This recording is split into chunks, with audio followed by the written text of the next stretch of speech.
ఆచి చికెన్ మసాలా. తెలంగాణలో కాంగ్రెస్ పార్టీ అధికారంలోకి వచ్చి 2.5 ఏళ్లు అవుతుంది. రాష్ట్రంలో హస్తం పార్టీ అధికారంలోకి వస్తే తాము రాజకీయంగా ఎదగొచ్చని అనేక మంది నేతలు ఆశపడ్డారు. పార్టీ బలోపేతం కోసం కష్టపడి అధికారంలోకి తీసుకురావడంలో వారు కీలక పాత్ర పోషించారు. కానీ అధికారంలోకి వచ్చాక కష్టపడ్డ నేతలకు పదవులు దక్కలేదా?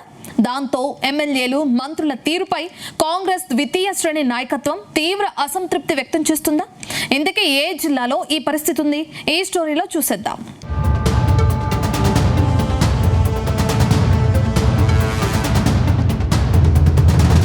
ఖమ్మం జిల్లా అంటేనే కాంగ్రెస్ పార్టీకి కంచుకోట. గతంలో బీఆర్ఎస్ అధికారంలో ఉన్నప్పుడు కూడా జిల్లాలో హస్తం పార్టీ హవా అస్సలు తగ్గలేదు.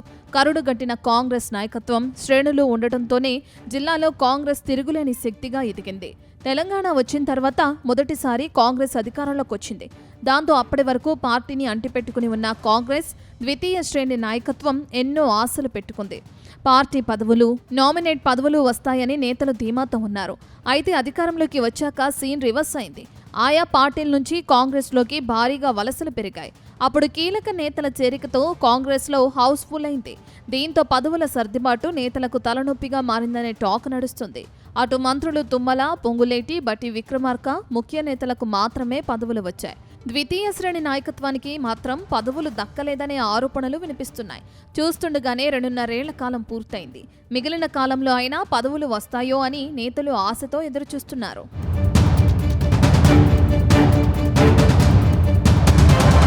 ప్రస్తుతం వలసలతో నిండిపోయిన కాంగ్రెస్లో పాత, కొత్త నేతలుగా ఎవరికి వారే పేర్లు పెట్టుకున్నారు. అయితే వలసల సమయంలో పార్టీలోకి వచ్చిన వారికి ప్రాధాన్యత ఉంటుందనే ఆరోపణలు వస్తున్నాయి. కష్టకాలంలో పార్టీని అంటిపెట్టుకుని ఉన్న వారికి ప్రాధాన్యత ఇవ్వటం లేదన్న ప్రచారం జరుగుతుంది. అటు పార్టీ పదవుల్లో కూడా సరియైన అవకాశాలు కల్పించడం లేదని పాత నేతలు ఆగ్రహంగా ఉన్నట్లు తెలుస్తుంది. 3 మంత్రుల్లో బట్టి విక్రమార్క ఒక్కరే పాత కాంగ్రెస్ నేతలకు ఎక్కువగా అవకాశాలు ఇస్తుండగా, పొంగులేటి, తుమ్మల మాత్రం వలసవాదులకే అవకాశాలు ఇస్తున్నారనే టాక్ వినిపిస్తుంది. 1-2 సందర్భాలలో తుమ్మల తీరుపై నేతలు అసంతృప్తి బహిరంగంగానే వెళ్లగక్కినట్లు సమాచారం. నామినేట్ పదవులు భర్తీలో కూడా అన్యాయం జరిగిందనే ప్రచారం జోరుగా సాగుతుంది. మరోవైపు ఆర్థికంగా పార్టీ కోసం అనేక విధాలుగా నష్టపోయామని, తీరా అధికారంలోకి వచ్చాక తమకు ఏ మాత్రం ప్రాధాన్యత ఇవ్వటం లేదని చాలా మంది కాంగ్రెస్ నేతలు తీవ్ర ఆవేదనలో ఉన్నారని తెలుస్తుంది. ఇదే పరిస్థితి కొనసాగితే భవిష్యత్తులో కాంగ్రెస్ పార్టీకి ఇబ్బందులు తప్పేలా లేవని రాజకీయ విశ్లేషకులు చెబుతున్నారు. ఇప్పటికైనా మంత్రులు పాత కాంగ్రెస్ నేతలను పట్టించుకుంటారా అనేది ఆసక్తికరంగా మారింది.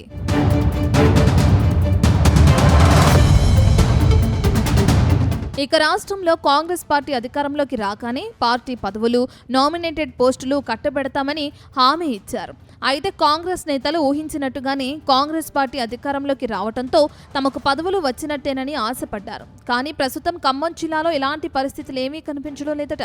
సర్కారు ఏర్పడి 2.5 ఏళ్లు పూర్తవుతున్నా పార్టీ పదవులు, నామినేటెడ్ పోస్టులు దక్కకపోవడంతో తీవ్ర అవమానంతో ఉన్నట్లు తెలుస్తుంది. ఇదే విషయమై జిల్లా మంత్రుల దృష్టికి తీసుకెళ్తున్నా వారి నుంచి సరైన హామీ రావటం లేదట. దాంతో పార్టీ కోసం కష్టపడి అధికారంలోకి తీసుకువస్తే మీరిచ్చే గౌరవం ఇదేనా అని లోలోన తెగ మదన పడిపోతున్నారట. మరోవైపు జిల్లాలో SUDA chairman, market committee chairman పోస్టులను భర్తీ చేశారు. ఆ తర్వాత అనేక మంది నేతలు నామినేటెడ్ పోస్టులు, పార్టీ పదవుల భర్తీ ఎప్పుడెప్పుడా అని ఆశగా ఎదురుచూస్తున్నట్లు తెలుస్తుంది.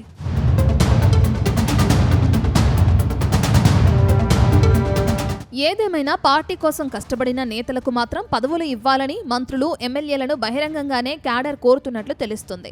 అయితే పదవులు తక్కువగా ఉండటం, ఆశావహులు ఎక్కువగా ఉండటంతో ఎవరికి న్యాయం చేయాలో తెలియక నేతలు తెగ ఆలోచిస్తున్నారట. మరోవైపు పదవుల పంపకాల్లో ఏ మాత్రం తేడా వచ్చినా వర్గాలు, గ్రూపులు తయారై పార్టీకి ఇబ్బందులొచ్చే ఛాన్స్ ఉందని నేతలు జాగ్రత్త పడుతున్నట్లు తెలుస్తుంది. అందుకే నామినేటెడ్ పోస్టుల భర్తీపై ఆచితూచి అడుగులు వేస్తున్నట్లు సమాచారం. చూడాలి పోస్టుల విషయంలో పార్టీ పెద్దలు ఎలాంటి నిర్ణయం తీసుకుంటారో.